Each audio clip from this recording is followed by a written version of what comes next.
Wait, ano ba insult? Like, ako yung naiinis or nang-iinis ako? Parang nang-iinis ata ako, di ba? Hello, classmates! So, medyo late na tayo sa thread na to, pero gawin pa rin natin. And since it's graduation season, ang line natin is, graduate ka! Sana graduate tayong lahat. Ano first, Nico? Insult. Okay, insult parang. Wait, ano ba insult? Like, ako yung naiinis or nang-iinis ako?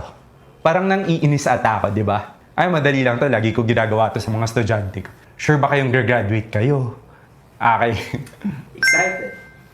Excited? Uy, graduate kayo! Supportive. Siyempre, graduate kayo. One take yun. As a supportive prof. Okay. Disappointed. Graduate ka? Ikaw? Graduate? Insult. Okay, next. Flirty. Ako bahala. Graduate ka. Okay na. Okay na.